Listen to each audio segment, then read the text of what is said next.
Bugis voice में एक बार फिर से आपका स्वागत है। आप सुन रहे हैं उपनिषद हिंदी में। आज के उपनिषद का नाम है कौशिक की ब्राह्मणोपनिषद।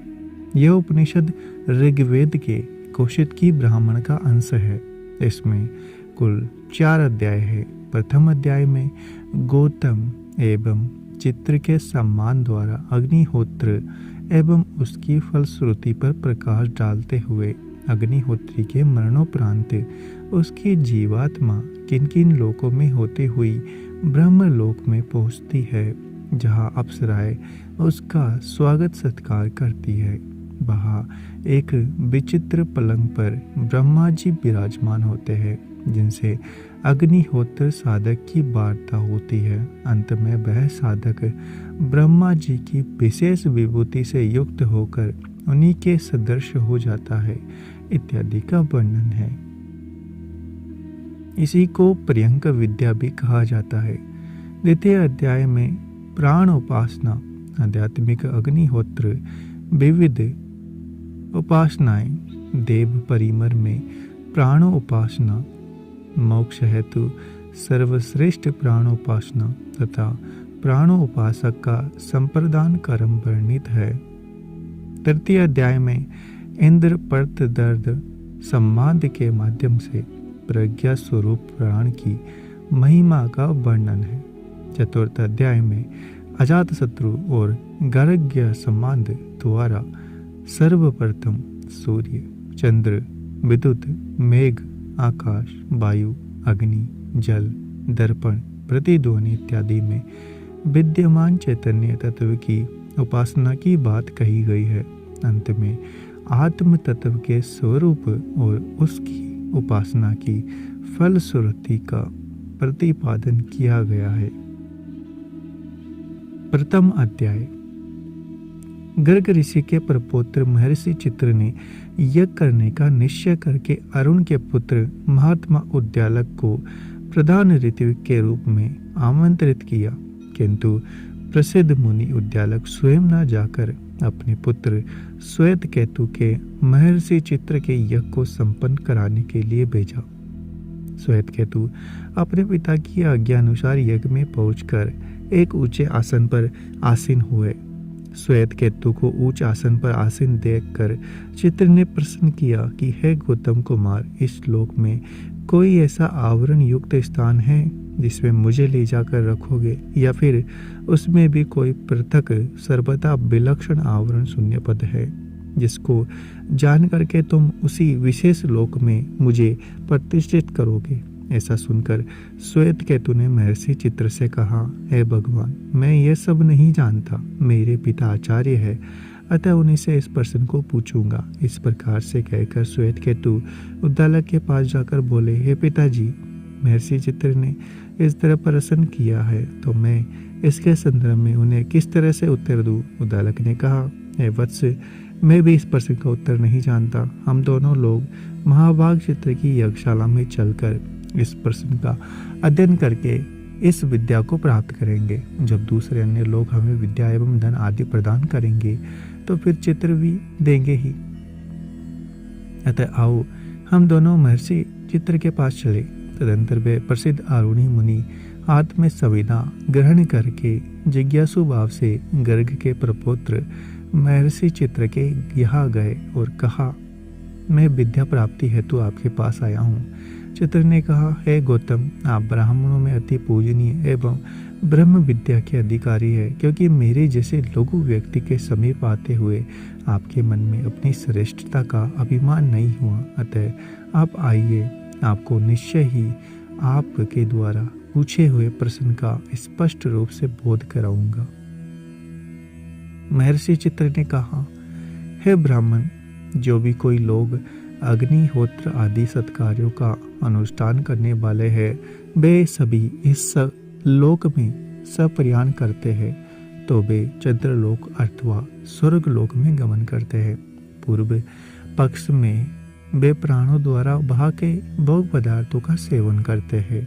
दूसरे पक्ष में स्वर्ग प्राप्ति के निमित्त भूत पुण्यों के क्षीण होने पर चंद्रलोक प्राणियों को तृप्ति नहीं दे पाता। निश्चय ही यह चंद्रमा स्वर्ग लोक के द्वार के नाम से प्रसिद्ध है।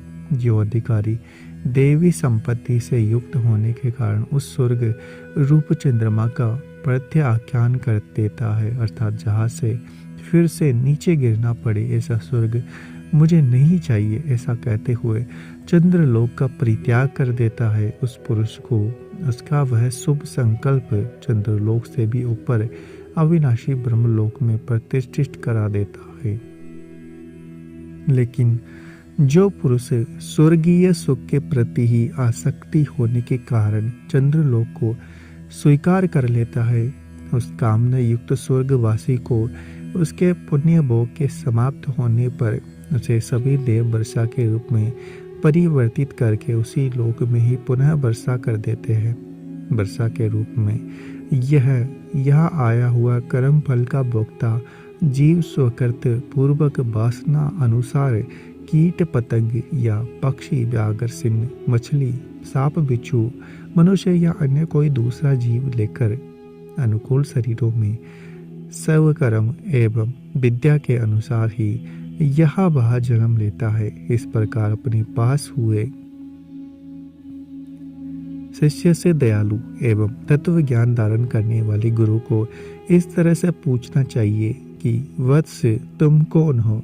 गुरु के इस तरह से प्रश्न पूछने पर शिष्य को इस तरह से उत्तर देना चाहिए, हे देवताओं, जो 15 कलाओं से युक्त शुक्ल एवं कृष्ण पक्ष के कारणभूत श्रद्धा के माध्यम से प्रादुर्भूत पितृलोक स्वरूप एवं विभिन्न प्रकार के भोगों को प्रदान करने में समर्थ है, उन चंद्रमा के समीप से उत्पन्न होकर पुरुष रूप अग्नि में स्थापित हुआ, जो श्रद्धा, सोम, वृष्टि एवं अन्न का परिमाण भूत वीर्य है, उस वीर्य के रूप में ही केंद्रित हुए मुझे कर्मफल के भोक्ता जीव को तुमने वीर्यदान करने वाले पुरुष में प्रेरित किया। तदंतर गर्भाधान करने वाले पुरुष के पिता के द्वारा तुमने मुझको माता के गर्भ में धारण करवाया। माता के गर्भ में द्वादश त्रयोदश 8 मास 23 दिन का एक 8 मास तक रहकर जन्म लिया। इस तरह अब मुझे अमृतत्व की प्राप्ति के साधन भूत ब्रह्म ज्ञान हेतु अनेक ऋतुओं का अक्षय रहने वाली दीर्घायु प्रदान करे। ब्रह्म के साक्षात्कार तक मेरे दीर्घ जीवन हेतु चिरस्थायी आयु की पुष्टि प्रदान करे, क्योंकि यह सब कुछ मुझ जानकर मैं समस्त देवताओं से प्रार्थना करता हूँ। इसलिए उसी सत्य से, उसी तप से जिनका कि मैंने अभी उल्लेख किया है, मैं वही ऋतु हूँ, अर्थात संवत्सर आदि रूप मरण धर्मा मनुष्य हूँ, आर्तव हूँ, ऋतु अर्थात रजवीर्य के माध्यम से प्रादुर्भूत हुआ शरीर हूँ। और यदि ऐसी बात नहीं है तो आप ही कृपा करके बताएं कि मैं कौन हूँ। उस शिष्य के इस तरह से कहने पर संसार के भय से भयभीत हुए शिष्य को गुरु ब्रह्म विद्या के उपदेश द्वारा भवसागर से पार करके बंधनों से मुक्ति प्रदान कर देता है। वह विराट ब्रह्म का उपासक पूर्व में कहे हुए देवयान मार्ग पर पहुंचकर सर्वप्रथम अग्नि लोक में गमन करता है, तदंतर वायुलोक में प्रस्थान करता है, फिर वहां से वह सूर्य लोक में गमन करता है, इसके बाद वरुण लोक में आता है, फिर वह इंद्रलोक में आता है, इंद्रलोक से प्रजापति के लोक में गमन करता हुआ प्रसिद्ध जलाशय है। काम, क्रोध, लोभ आदि अरियो शत्रुओं के द्वारा निर्मित होने से ही उस जलाशय को अर के नाम से जाना जाता है। उस अर नामक जलाशय से आगे मुहूर्त अभिमानी देवता का स्थान है। काम, क्रोध, लोभ आदि की प्रवृत्ति प्रादुर्भूत करके ब्रह्म लोक प्राप्ति के अनुकूल की हुई उपासना एवं यज्ञ आदि पुण्य को नष्ट करने से इष्टहा जो वस्तु की प्राप्ति में बाधा पहुंचाते हैं कहलाते हैं। इसके आगे बिरजा नाम वाली नदी विद्यमान है। इस नदी के दर्शन मात्र से ही वृद्धावस्था दूर हो जाती है। इस नदी से आगे इल्य नामक वृक्ष स्थित है। इला पृथ्वी का नाम है और उस इला का ही स्वरूप होने के कारण उस वृक्ष का नाम इल्य पड़ा। उससे आगे कई अनेक देवों के द्वारा सेव्यमान उद्यान, बावली, कूप, सरोवर एवं नदी आदि अलग अलग जलाशय से युक्त एक नगर है। उस नगर की ओर बिरजा नामक नदी है। दूसरी ओर धनुष की प्रत्यंचा के आकार का अर्धचंद्राकार एक परकोटा है। उसके आगे ब्रह्मा जी का निवासभूत विशालकाय देवाल है, जो अपराजित के नाम से प्रख्यात है। सूर्य के सदृश तेज स्वरूप होने के कारण वह किसी भी के द्वारा पराजित नहीं होता। मेघ एवं यज्ञ रूप से उपलक्षित वायु तथा आकाश स्वरूप इंद्र एवं प्रजापति उस ब्रह्म देवालय के द्वारा रक्षक के रूप में विद्यमान है। वहाँ पर एक सभा मंडप है जिसका नाम विभु परमित है। इस सभा मंडप के माध्यम मार्ग में स्थित एक वेदी है जो विचक्षणा के नाम से प्रख्यात है। उस वेदी का प्रतिपादन बुद्धि एवं महत्व आदि के नामों से भी होता है।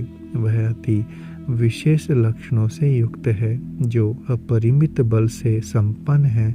ऐसा वह अमितोजस नामक प्राण की ही भगवान ब्रह्मा जी का सिंहासन है। मानसी प्रकृति मन की कारणभूता होने से या फिर मन को आनंद प्रदान करने वाली होने के कारण वह मानसी कहलाती है।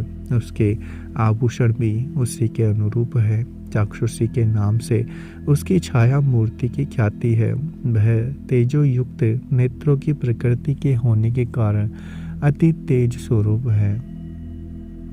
उसके अलंकार आदि भी अत्यंत तेजोमय है। यह संसार इन चतुर्विध प्राणियों जरायुज, स्वेज, अंडज तथा उद्भिज से परिपूर्ण है। समस्त विश्व जड़ चेतन समुदाय भगवान ब्रह्मा जी की वाटिका के पुष्प एवं उनके दोत और उच्चत्रीय के रूप में युगल वस्त्र है।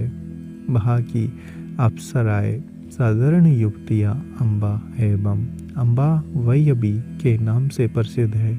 संपूर्ण विश्व को जन्म देने वाले श्रुति रूपा होने से वह अम्बा के नाम से प्रसिद्ध है और अम्ब एवं अवयव भाव से रहित बुद्धि रूपा होने के कारण उनका नाम अम्बा अवयवी पड़ा। इसके अतिरिक्त वहाँ अम्बया नामक नदियाँ भी प्रवाहित होती है। अम्बग अर्थात नेत्र रूप ब्रह्म ज्ञान की ओर से गमन करने के कारण उनकी अम्बिया संज्ञा है। ऐसे उस श्रेष्ठ ब्रह्मा के लोक को जो भी मनुष्य जानता है वह उसी को प्राप्त होता है। उस पुरुष को जब कोई अमानव पुरुष आदित्य लोक से हमारे अर्थात ब्रह्म लोक के लिए लाता है, तब उस समय ब्रह्मा जी अपने सहायक एवं अप्सराओं से कहते हैं, दौड़ो उस महात्मा पुरुष का मेरे यश एवं प्रतिष्ठा के अनुकूल स्वागत करो। मेरे लोक में लाने वाली उपासना आदि के कारण निश्चय ही वह महान पुरुष उस विरजा नदी के पास तक आ गया है। निश्चय ही अब वह पुरुष वृद्धावस्था नहीं प्राप्त करेगा। ब्रह्मा जी का आदेश प्राप्त होने पर उस पुरुष के सम्मान के लिए 500 अप्सराएं जाती है। उनमें से 100 अप्सराएं तो हाथों में मंगल द्रव्य, केसर, हल्दी और रोली आदि के चूर्ण लिए रहती है। अन्य 100-200 के हाथों में तरह तरह के दिव्य वस्त्र, आभूषण आदि होते हैं। अन्य 100 अप्सराएं अपने हाथों में फल लिए होती है। अन्य 100 के हाथों में विभिन्न प्रकार के दिव्य अंगराग होते हैं और 100 अप्सराएं अपने हाथों में बातें बातें की मालाएं उसके सम्मान के लिए होती है। वे सभी अप्सराएं उस महान आत्मा को ब्रह्मोचित अलंकारों से सुसज्जित करती है। वह ब्रह्म बेहता पुरुष ब्रह्मा जी के योग्य आभूषणों को धारण करके ब्रह्मा जी के स्वरूप को प्राप्त कर लेता है। तदंतर वह आर्य नामक वाले सरोवर के समीप आकर उसे मन के द्वारा संकल्प मात्र से पार कर लेता है। इस जलाशय के समीप पहुंचकर अज्ञानी मनुष्य उसमें डूब जाते हैं। तत्पश्चात वह ब्रह्मज्ञानी मुहूर्ताभिमानी इष्टिहा नामक देवताओं के समीप आ जाता है, लेकिन वे विघ्नकारी देवता उसके पास से डरकर भाग जाते हैं। उसके बाद वह विरजा नदी के तट पर आकर उस नदी को भी संकल्प मात्र से लांघ जाता है। वहाँ पर वह ब्रह्मज्ञानी अपने समस्त पुण्य एवं पापों को त्याग देता है। जो उसके कुटुंबी, प्रिय, परिजन आदि होते हैं, वे सभी लोग तो उसके पुण्य के भागीदार बनते हैं, किंतु जो उस दिव्यात्मा से द्वेष करने वाले होते हैं, उन्हें उसके द्वारा त्यागे हुए पापों का भागीदार बनना पड़ता है। उस संदर्भ में वह दृष्टांत इस प्रकार है। रथ के द्वारा यात्रा करने वाले पुरुष दौड़ाते हुए रथ के दोनों चक्रों का भूमि से जो संयोग वियोग होता है, वह उन चक्रों को देखते रहने पर भी आरोही को प्राप्त नहीं होता। जैसे ही वह ब्रह्मवेत्ता पुरुष रात एवं दिन को, पाप एवं पुण्य को तथा अन्य सभी तरह के द्वंद्वों को देखता है, परंतु दृष्टा होने के कारण ही वह इनसे संबंध रहित रहता है। इस कारण वह पुण्य एवं पाप से रहित होता है। अतः ब्रह्म ज्ञान के कारण ही वह ब्रह्मवेत्ता ब्रह्म को प्राप्त हो जाता है।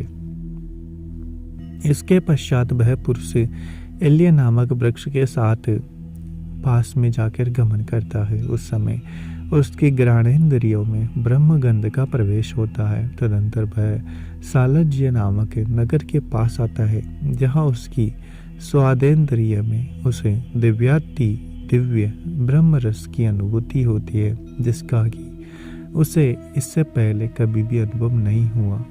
इसके बाद वह अपराजित नामक वाले ब्रह्म मंदिर के पास में आता है। वहाँ पर उसमें ब्रह्म तेज का प्रवेश होता है। फिर वह द्वार रक्षक रुद्र एवं प्रजापति के समीप में गमन करता है। प्रजापति उसके सामने से रास्ता छोड़कर अलग हट जाते हैं। उसके अनंतर वह विभु परमित नामक सभा मंडप में पहुंचता है। वहाँ पर उसके अंतःकरण में ब्रह्म यश प्रविष्ट करता है। फिर वह विचक्षणा नामक से युक्त वेदी के रूप में उसके पास जाता है। बृहत एवं रथंतर ये दो शाम उस पलंग के दोनों अग्रभाग के पाए हैं, और श्वेत एवं नोदस नामक शाम उसके दोनों पृष्ठ भाग के पाए हैं। बेरूप तथा वेराज नाम से युक्त ये शाम उसके दक्षिणी एवं उत्तरी पार्श्व है। शाकवकर एवं रेवत नामक शाम उसके पूर्वी और पश्चिमी पार्श्व है। वह समष्टि बुद्धि रूपा है। वह ब्रह्मवेत्ता उस बुद्धि के माध्यम से विशेष दृष्टि प्राप्त कर लेता है। इसके बाद वह अमितोजस नामक पलंग अथवा सिंहासन के समीप आता है। वह प्रियंक प्राण रूप ही है। भूत एवं भविष्यत काल उसके अग्रभाग के पाए है। श्रीदेवी या भूदेवी ये दोनों उस सिंहासन के पृष्ठभाग के पाए हैं। उसके उत्तर एवं दक्षिणी क्षेत्र में जो अनुच्चय नामक दीर्घ खटवांग है, वे बृहत एवं रथंतर नाम से युक्त शाम है। एवं पूर्व एवं पश्चिम क्षेत्र में जो छोटे छोटे खड़भाग्य है और जिन पर सिर एवं पैर रखे जाते हैं, वे यज्ञ नामक शाम है। पूर्व से पश्चिम में दीर्घकार रूप में लगी हुई पाटियां ऋक एवं शाम की प्रतीक है। दक्षिण एवं उत्तर की ओर से जो आड़ तिरछी लगी हुई पाटियां है, स्वयं यजुर्वेद स्वरूप ही है। चंद्रमा की कोमल एवं शीतल रश्मियां उस पलंग के मुलायम गद्दे के रूप है। उद्दिगत ही उस पर बिछी हुई उपश्री अर्थात श्वेत चादर है। श्री लक्ष्मी जी उस पलंग पर तकिया के रूप में है। ऐसे दिव्य पर्यंक पर भगवान ब्रह्मा जी सुशोभित होते हैं। इस श्रेष्ठ तत्व विज्ञान को इस प्रकार से भली भांति जानने वाला ब्रह्मज्ञानी उस पलंग पर सर्वप्रथम पैर रखकर आसीन होता है। तदंतर ब्रह्मा जी उस ब्रह्मज्ञानी से प्रश्न करते हैं कि तुम कौन हो। उन ब्रह्मा जी के प्रश्न का उत्तर उसे इस प्रकार देना चाहिए। मैं स्वयं ही बसंत आदि ऋतु स्वरूप हूँ, ऋतु से संबंधित हूँ। मैं कारणभूत अव्याकृत आकाश एवं स्वयं प्रकाश रूप परब्रह्म अविनाशी परमात्म तत्व से प्रादुर्भूत हूँ, जो भूत अतीत यथार्थ कारण जड़ चेतन स्वरूप चतुर्विध सर्ग एवं पंच महाभूत स्वरूप है। उस समस्त काल में तेज मैं ही हूँ। मैं स्वयं आत्मा हूँ, आप आत्मा है। हे भगवान, जो आप है वही मैं हूँ। उस ब्रह्म वेत्ता के इस तरह से उत्तर देने पर ब्रह्मा जी पुनः पूछता है कि मैं कौन हूँ। इसके उत्तर में वह इस प्रकार कहे कि आप सत्य हैं। जो सत्य है, जिसे तुम सत्य कहते हो, वह क्या है? ऐसा प्रश्न ब्रह्मा जी के द्वारा पूछने पर वह इस प्रकार से उत्तर दे, जो समस्त देवताओं एवं प्राणों से भी सर्वथा भिन्न एवं विशेष लक्षणों से युक्त हो, वह सत्य है। और जो देवता प्राण स्वरूप है, वह तय है। वाणी के द्वारा जिस तत्व को सत्य कहते हैं, वह यही है, यही सभी कुछ है। आप ही यह सभी कुछ है, अतः आप ही सत्य है। यही तथ्य ऋग्वेद के मंत्र में इस प्रकार व्यक्त किया गया है, जिसका उदर यजुर्वेद है, मस्तक सामवेद है और संपूर्ण शरीर ऋग्वेद है। वह अविनाशी परमात्मा ब्रह्मा के नाम से विख्यात है। वह जानने योग्य है। वह ब्रह्ममय ब्रह्म रूप महान ऋषि है। इसके बाद पुनः ब्रह्मा जी उस उपासक से पूछते हैं, तुम मेरे पुरुषवाचक नामों को किससे ग्रहण करते हो? वह उत्तर दे, प्राण से। प्रश्न, स्त्रीवाचक नामों को किससे ग्रहण करते हो? उत्तर, वाणी से। प्रश्न, नपुंसकवाची वाणों को किससे ग्रहण करते हो? उत्तर, मन से। प्रश्न, गंध का अनुभव किससे करते हो? उत्तर, प्राण से, ज्ञानेंद्रिय से। प्रश्न, रूपों को किससे ग्रहण करते हो? उत्तर, नेत्र से। प्रश्न, शब्दों को किससे सुनते हो? उत्तर, कानों से। प्रश्न, अन्न का आस्वादन किससे करते हो? उत्तर, जीवा से। प्रश्न, कर्म किससे करते हो? उत्तर, हाथों से। प्रश्न, सुख दुखों का अनुभव किससे करते हो? उत्तर, शरीर से। प्रश्न, रति का आनंद एवं प्रजोत्पत्ति का सुख किससे उठाते हो? उत्तर, उपस्थ से। प्रश्न, गमन क्रिया किससे करते हो? उत्तर, दोनों पैरों से। प्रश्न, बुद्धि वृत्तियों को, ज्ञातव्य विषयों को और मनोरथों को किससे ग्रहण करते हो? उत्तर, प्रज्ञा से। ऐसा कहे। तब ब्रह्मा उससे कहते हैं, जलादि प्रसिद्ध 5 महाभूत मेरे स्थान है, अतः यह मेरा लोक भी जलादि तत्व प्रधान ही है। अतः तुम मुझे अभी मेरे उपासक हो, अतः यह तुम्हारा भी लोक है। वह ब्रह्मा की जो जीती तथा व्यष्टि शक्ति है, वह उपासक इन दोनों शक्तियों को भी प्राप्त कर लेता है। जो इस प्रकार जानता है, अर्थात इस प्रकार का ज्ञान रखने वाला ब्रह्मा की तरह शक्ति संपन्न हो जाता है। अगर आपको हमारा यह प्रयास अच्छा लग रहा है तो चैनल को सब्सक्राइब करें, वीडियो को लाइक और शेयर करना ना भूलें। मिलते हैं आपसे इसी उपनिषद के द्वितीय अध्याय में।